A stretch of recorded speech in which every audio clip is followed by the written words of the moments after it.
So I was telling the primary sources, the pramanas from which we can gain authentic knowledge about Dharma are Vedas, Smritis, Itihasa, and Puranas. Of them, the Vedas are eternal, Nitya, Apaurishaya, and they are the only independent pramana of Dharma, because Veda refers to not only the extant text that is available to us, but the Veda Shabda itself, the Nitya Shabda itself, that is infinite. After Veda, we have Smritis of great rishis such as Manu, Yagyavalkya, Parashara, Narada, and many others,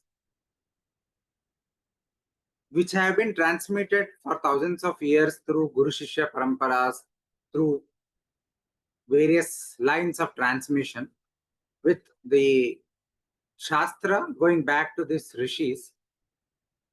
And these rishis, we may often think that the Smritis were composed by some people out of their whims and fancies. This is not so.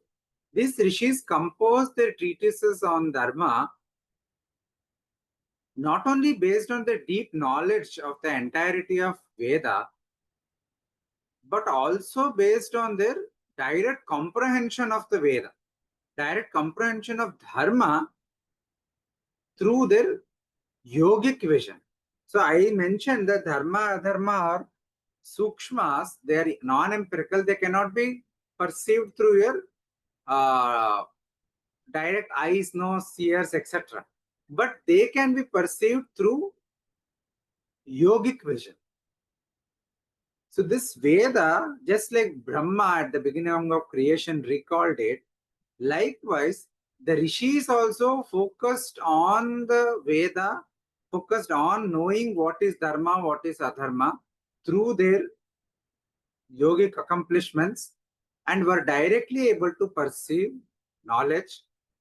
And then they understood this entirety of Veda. In the Manusmriti, in the beginning, it says that, "Oh Manu, you are the one who knows the Veda, infinite Veda in its all its forms, in its entirety. So you alone are fit to teach us," is what Manusmriti is saying. So the idea is that these rishis had complete understanding, a direct understanding of the Veda and of Dharma, and then they compose their treatises to help us to provide access to this knowledge in a accessible format called Smritis. Then with Itihasa Puranas are in turn based on Vedas and Smritis, and therefore they also constitute Pramanas for Dharma. Apart from this, these are the primary sources of Dharma, which are textual sources, the Shabda Pramana. Apart from this, there are other sources such as Sadachara, Shishtachara. The Shishtas are those who know the Dharma, who practice the Dharma.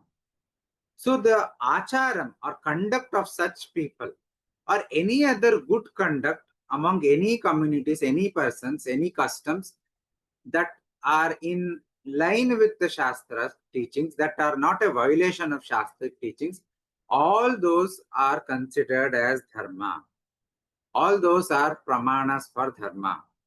And then finally there is Atmantushti, what is agreeable to one's own conscience, one's own inner conviction. It also is one of the secondary sources of Dharma. But as I mentioned previously, Atmanutushti is not an independent source in the sense that it cannot be used in isolation, but it has to be anchored in other sources such as Veda, Smriti, Itihasa, Purana, Shishtachara, etc. Because we cannot, if we think that Atmanatushti is independent source, we can use it on its own, then we will almost always give into our own whims and fancies, and we will give into our own ego's justification of our actions. Because we are all not Jivan Muktas. We are not all yogis and siddhas. We are all afflicted by our Arishat Varga. Therefore, our Atmanatushti is not clear. we do not have direct hotline to our Atmanutushti also, right? Therefore, we have to be careful in using Atmanutushti. We have to temper it, anchor it to other sources of Dharma. Now, moving on, what are the implications for understanding Manu and other Dharma Shastras, the other Smriti Shastras as Pramana? See, today we have a lot of propaganda, lot of misconceptions, lot of misunderstanding. Often in contemporary discussion, the Manu and other Smritis are either posited as law books akin to our constitution, which stipulates laws of their times, therefore which is not relevant to us today. Or they're considered as religious books akin to Bible, containing commandments and which were hegemonically imposed in society through religious institutions such as church, something similar to church. But we know historically, we never had a institution akin to churches. Our temples, our devalayas and our mathas, they do not have the hegemonical aspect of a church. They do not have the political power of a church, right? We have a separation of political power in the hands of the rulers, whereas the religious institutions such as the mathas, the ashramas, the acharyas, the guru parampara, the archakas in the temple, all performing ritualistic, philosophical and theological functions. Sure, in the contemporary times, we have seen many mathas being involved in some form of politics, some form of financial aspects as well. But even then, it is very, very less. And it was almost almost even more less in the past. But there was never a political power akin to what held by the church, which is namely to hegemonically implement the precepts of religion on the ground in the society. That was never.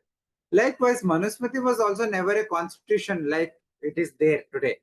A particular text whose every verse is implemented by the ruler, by the state. We don't see that in our history. And that is not the self-definition of Smritis themselves. The Smritis sees themselves as Dharma Shastra. As I said, Dharma Shastra. Shastra is a systematic presentation of knowledge. It is like a textbook. It's being a Pramana Shastra, therefore implies that Manu and other Smritis were concerned only with revealing knowledge about Dharma, especially revealing authentic knowledge about connection between karma and karma phala. So they are neither law books or constitution documents as we understand today, nor they were commandments in the biblical sense. They are rather, they are broad guidelines, a kind of a textbook which reveals in the form of Vidhi and Nisheda. But there is Vidhi and Nisheda definitely. It is not that there is no Vidhi and Nisheda, and as we assume today, Hindu Dharma means anything goes. I can make up anything and everything. There is no restriction. There is no guideline. There is no stipulations. No, we do have stipulations, but it is only not hegemonically implemented. It is ultimately up to the individual and to the society to make that choice that we have to lead a dharmika life by understanding that leading a dharmika life is beneficial to us. But we have this vidhi and nishedas, the do's and the don'ts, what is beneficial, what is not beneficial, the action which gives rise to sukha, action which gives rise to dukkha, all these are given. Another implication of Dharma Shastra as a Pramana Shastra is that because it reveals this knowledge of karma, karma phala, and this knowledge is eternal, the karma, karma phala relationship is eternal, therefore, what the Smriti reveals is eternally valid. It is not subject to time, place, location, and political changes do not affect it. That is, yes, the Smritis has the temporal aspects which are connected to which are influenced by socio-political, or which give guidelines to changing socio-political conditions. Sure, the temporal aspect is there. But essentially, the Smritis and Dharma Shastras are rooted in eternal teaching about karma phala relationship. Therefore, they are beyond the socio-political influence of changing circumstances, changing conditions today. Therefore, the Smritis are as relevant today as it was 2000 years ago, or 5000 years ago, or as it will be 5000 years from today. As a text revealing knowledge about eternal principles of Dharma, they will always be relevant. The contextualization of these teachings could be changing from time to time. And therefore, we can learn even from the temporal aspects of the Smritis. We can learn the eternal principles underneath there and create our own contextualizations as applicable to us today in the real world to address contemporary issues. Now, this being so, it is very important that there should be a Shraddha while studying Dharma Shastra. The hermeneutics of Shraddha is the way to understand Dharma Shastra.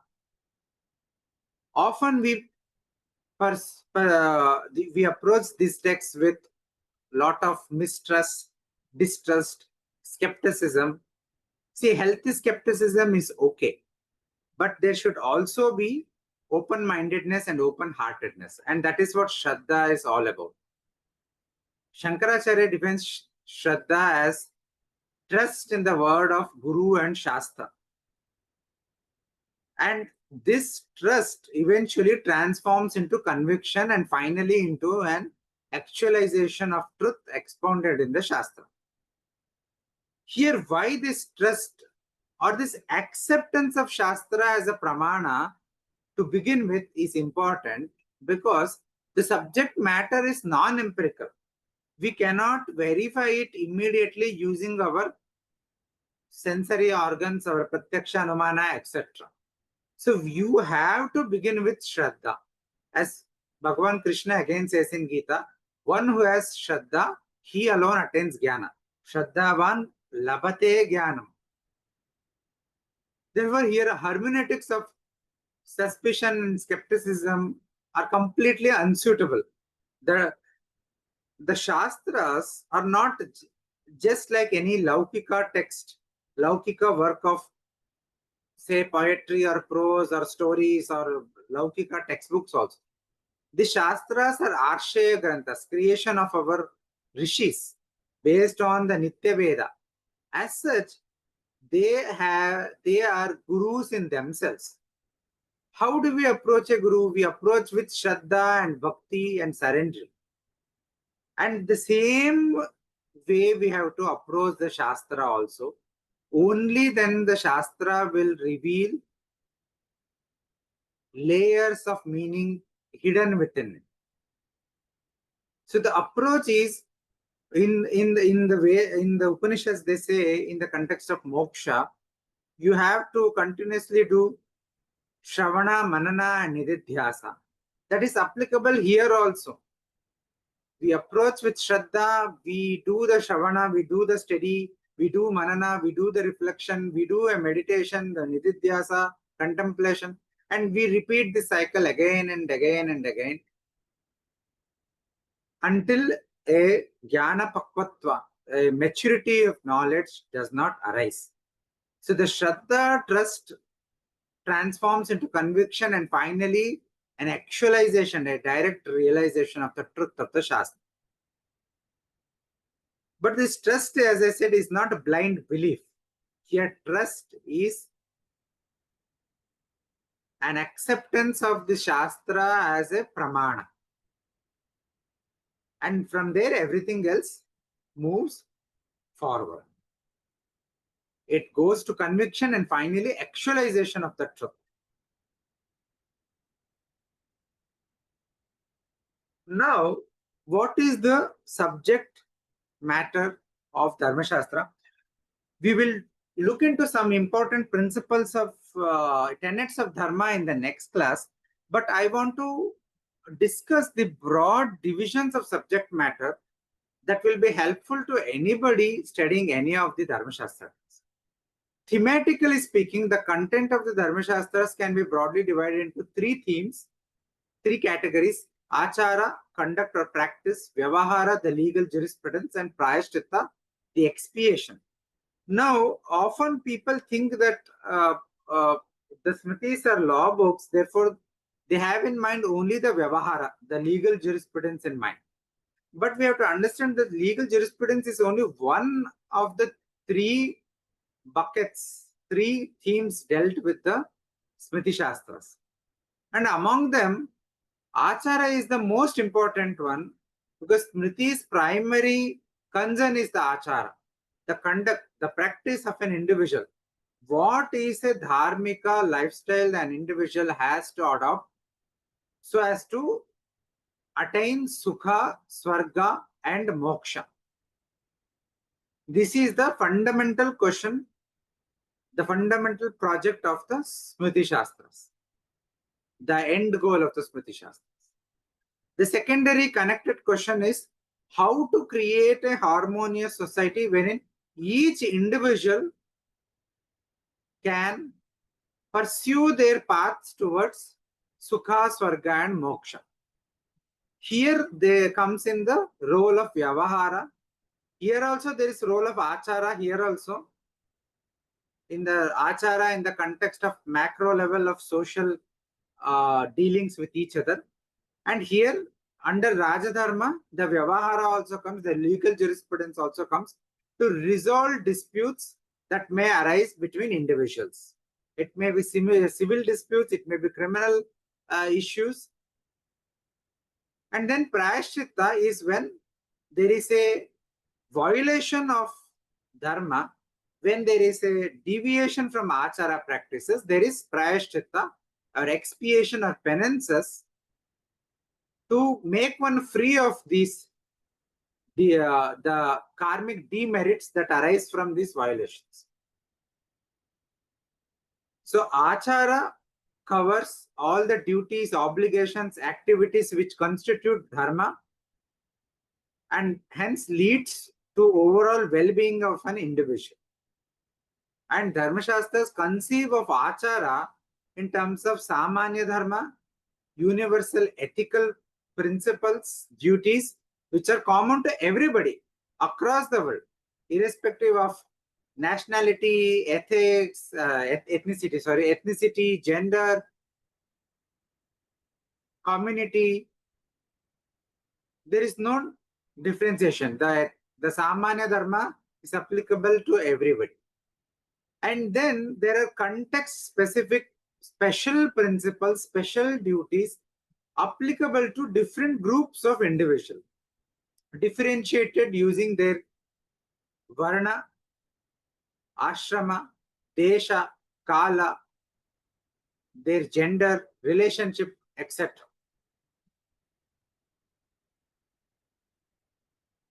So Prayaschitta, as I also already mentioned, helps an individual to purify oneself, to become free of the karmic demerit.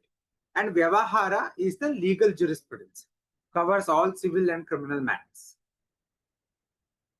Now, this of course is not the only way to classify the contents of the Dharma Shastras. Another way to classify is on the nature of the subject matter, or the nature of the actions, or the nature of the fruits of action, nature of the karma phala that is discussed. The content of the Dharma Shastra can be divided into Drishtartha, Adrishtartha, Drishta, Drishtartha, Nyayamula, Anuvada. Okay, sorry. So now, what is this Drishtartha?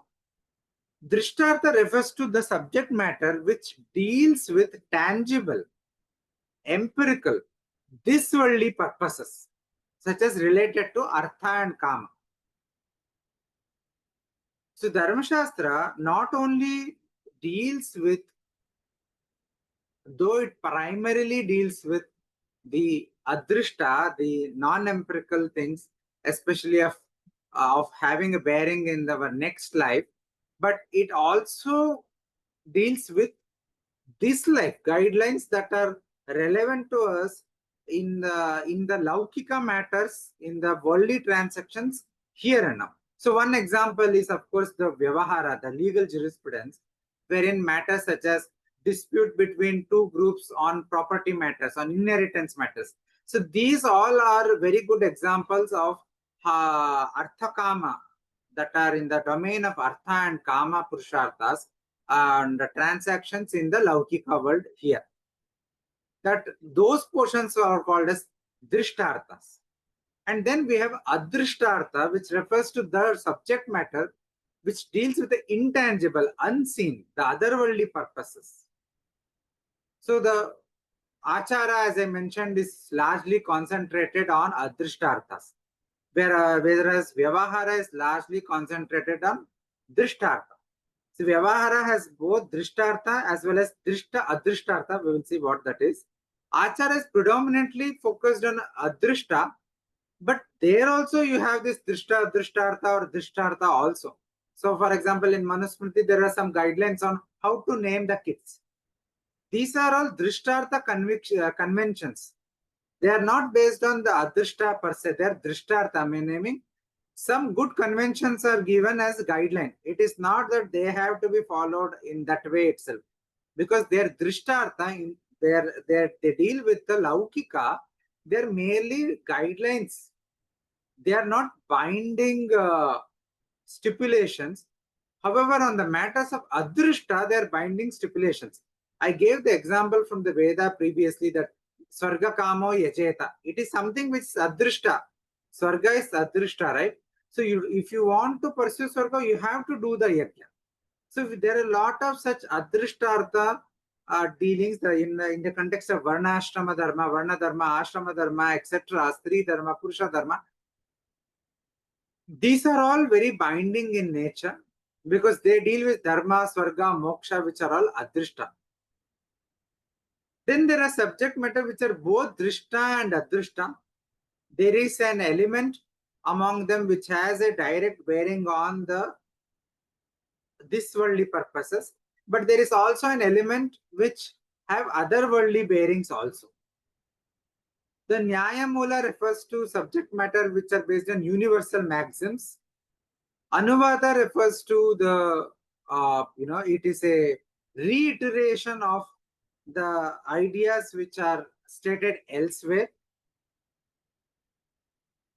So of these five, the Drishtartha, Adrishtartha and Drishta Adrishtartha are what most relevant to us, or most important to us when studying the Smriti Shastras.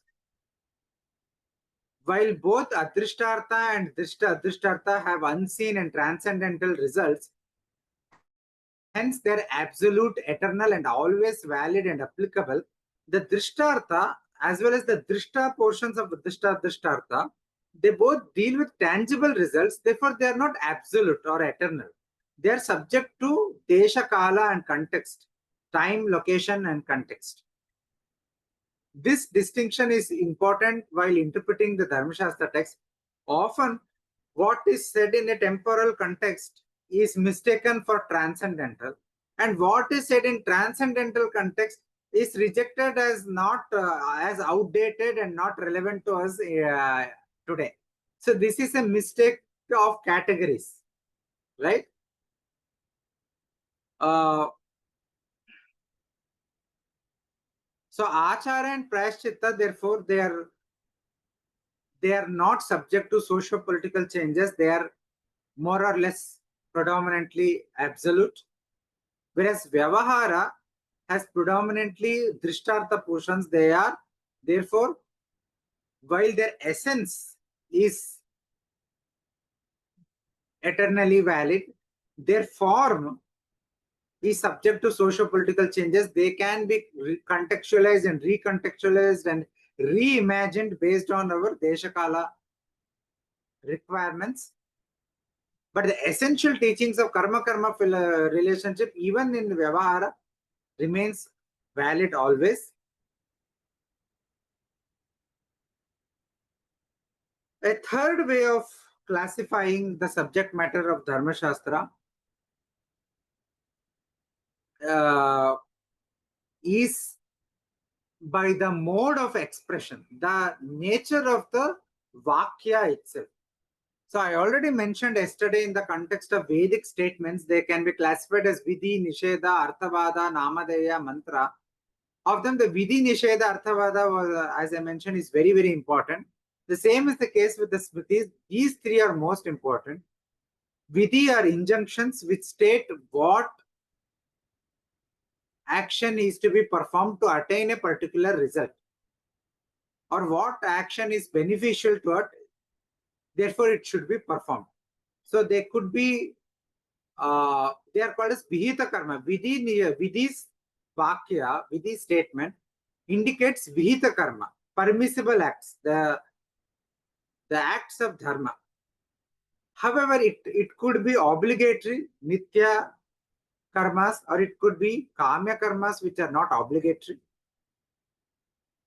Whereas Nisheda is the prohibitions, what the don'ts is indicated through Nisheda Vakyas. As I mentioned in yesterday's session, what is prescribed through Vidhi is Dharma, and what is prohibited through Nisheda Vakya is Adharma. And Arthavada passages serve to supplement these Vidhi Nisheda statements. And in many cases where Arthavada passages alone exist, they can, from them, the Vidhi Nisheda can be inferred.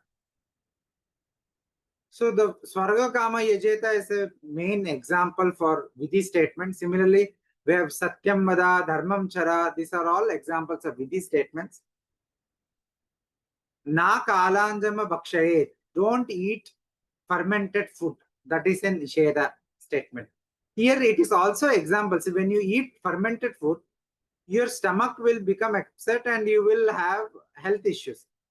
This statement is also example for Drishtarthavada. That is, the result of eating fermented food is not Adrishta. It does not have a Naraka, etc. It is merely upset stomach. So it is an example of Drishtarthavada also. A basic familiarity with these different themes and end goals and different modes of expressions of subject matter of Dharma Shastra is very vital for a proper understanding and interpretation of these texts. Because often it happens, the Arthavada passages are mistaken for Vidhi Vakyas, the Vidhi Vakyas are mistaken for Arthavada passages, the Drishtartha becomes mistaken for Adrishtartha, Adrishtartha is mistaken for Drishtartha. So all these confusions leads to misleading and improper conclusions. So therefore it is important that we have some basic understanding, some basic being conscious of these principles while studying Manusmriti or any other Smritis or any other Dharma Shastras. So I conclude today's session with this. If we have any questions, we can take up for 5 minutes. I need to leave by 7:45 today. Thank you. Yeah, thank you very much, Sridhar. Yeah, any questions, you can raise your hand and ask the questions. Because today's topic was slightly intricate. Maybe they have to digest. Yes, yes. Yesterday's was slightly, yeah. Anyone has any question, please? Okay, they have no questions maybe, and so, yeah, Sudhir Patarji? Yeah, I can ask one question. All this that we have learned is in the structure of Vedic methods and particularly Mimamsa Darshan. Whereas, for example, if we take Nastic Darshans like Jain and Bodh, they also have concepts of liberation, which is in Jain they call it Arihant, and they have like 5 Mahavratas, which is Ahimsa, Satyam, Asteyam, Brahmacharyam, and Aparigraha. Very similar to many other darshanas that we see on the Astic side. Similarly, we have on the both darshan there's Nirvana, and they have defined Samyak Drishti, Samyak Sankalp, Vak, Karmant, and all that. Same thing. So Dukkha Nirodha is also there, but they are not based on Smriti Granthas or Vedas. So my question is this universal then, or this is something which is inherent in a human being? So Dharma is inherently in a human being, or is there a Shruti needed for that? Very interesting question. We see these basic principles of ahimsa and such things not only in Bauddha and Jaina, we see in biblical commandments also. You know, the 10 commandments are in the Quran and everywhere else in the ancient Greeks, Rome, all civilizations, they have some notion of ethics embedded in them.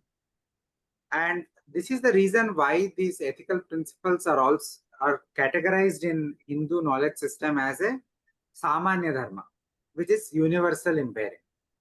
However, it is very important to note that the unique contribution of the Smriti Shastras is that it is not limiting its teachings to this Samanya Dharma.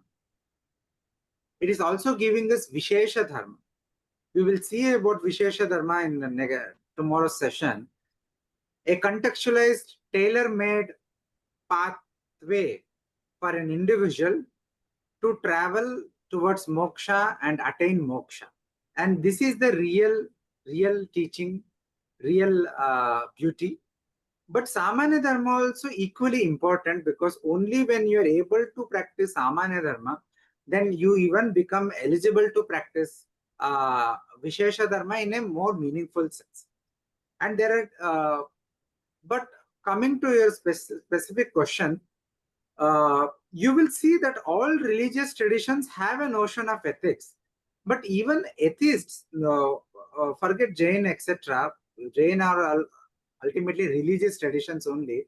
But even the atheists in a normal sense of the term, who does not belong to any religious tradition, he may or she may also be living an ethical life. They may have some ethical compass. This is so, as we saw, that one of the sources of Dharma is Atmatushti. And we say that Bhagavan lives in the heart of all beings, right? So the Atman is there even in the heart of the atheist. He may or may not accept it, doesn't matter. That shows his level of in his spiritual growth, the level he is there.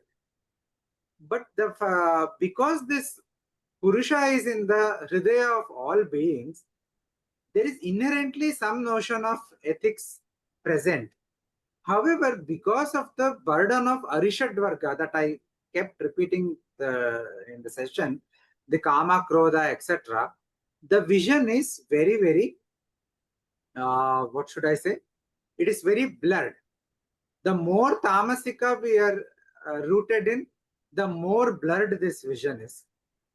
And more we are given to our desires. We are in the clutches of the Vasanas and our Kama and Krodha. And it is for this reason we need external help. Whether it is in the form of a guru, whether it is in the form of a guidelines from a Shastra, that is needed.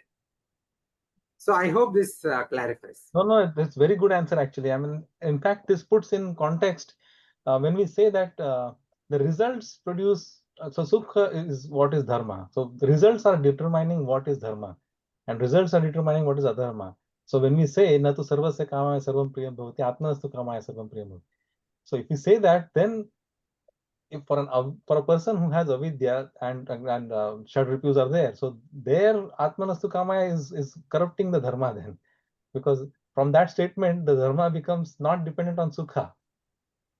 But having these granthas and the guidance from Guru and is right actually. So I agree with that. Thank you very much. Dhanyawad. Thank you. Thank you. The other question in the chat box is, are Brahma Sutras Shruti or Smriti? See, Brahma Sutra is a composition of Badarayana Vyasa. So, see, when we speak about Smriti, see, Shruti refers only to the Veda. As I mentioned, the Samhita, Brahmana, Aranyaka, and Upanishads, they alone are Shruti. The rest, all the other texts, all where there is a Paurushaya element, there is an element of a Rishi or a Siddha or a Acharya, including, Bhagavad Gita, they are all considered as a Smriti in a broad sense of the term as that which is not a Shruti. So Smriti can be understood in two ways. In a very broader way, everything that is not a Shruti is a Smriti. But Smriti also has a very technical definition as a Dharma Shastra, wherein it specifically refers to the Manu, Yagyavalkya, and other Smritis. But in a more broader sense, Bhagavad Gita is also Smriti, Mahabharata is also a Smriti. You can say that Brahma Sutra is also a Smriti, the Mimamsa Sutras is also Smriti, the Sankhya Karika is also a Smriti, because they are all Paurishaya, the human compositions. Okay. Thank you. There are no more questions. I think with the command that you have, with the knowledge that you have on this intricate subject, I think tomorrow all should be coming with questions prepared to get their clarifications. Thank you very much, Nithinji. Thank you very much. Namaste. Namaste.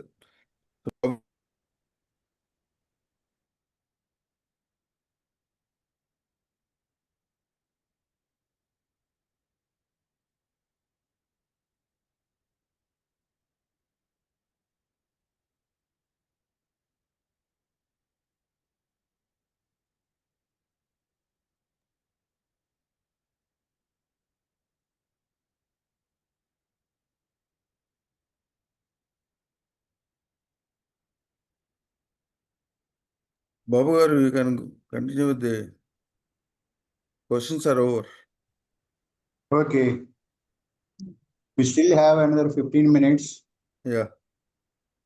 We can finish Prarthana and then. Okay. In that Yeah. case, Jayantri Garu, please. sir. स्वस्ति प्रजाभ्यः परिपालयन्तां न्यायेन मार्गेण महीं महिषाः गोब्राह्मणेभ्यः शुभमस्तु नित्यं लोकाः समस्ताः सुखिनो भवन्तु काले वर्षतु पर्जन्यः पृथिवी सस्यशालिनी देशोऽयं क्षोभरहितो ब्राह्मणः सन्तु निर्भयाः अपुत्राः पुत्रिणः सन्तु पुत्रिणः सन्तु पौत्रिणः अधनाः सधनाः सन्तु जीवन्तु शरदां शतं सत्यं वद धर्मं चर स्वाध्यायान् मा प्रमदः सर्वे भवन्तु सुखिनः सर्वे सन्तु निरामयाः सर्वे भद्राणि पश्यन्तु मा कश्चित् दुःखभाग् भवेत् ॐ शान्ति शान्ति शान्तिः ॐ पूर्णमदः पूर्णमिदं पूर्णात् पूर्णमुदच्यते पूर्णस्य पूर्णमादाय पूर्णमेवावशिष्यते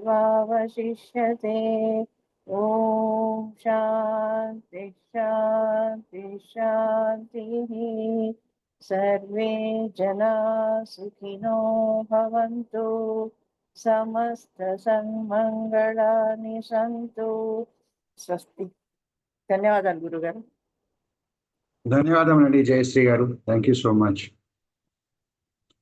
Now we'll go for Jatiya Geetam, National.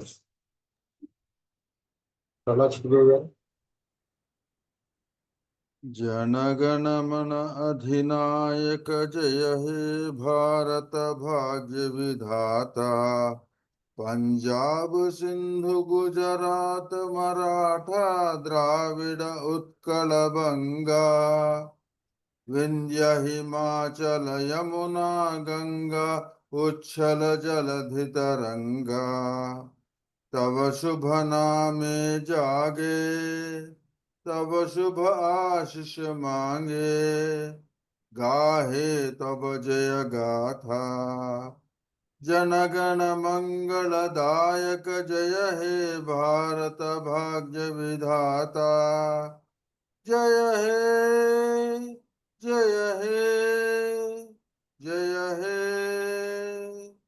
जय जय जय जय हे जय हिंद जय हिंद जय Hind.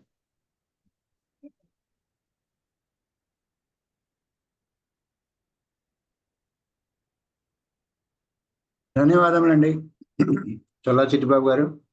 Thank you so much.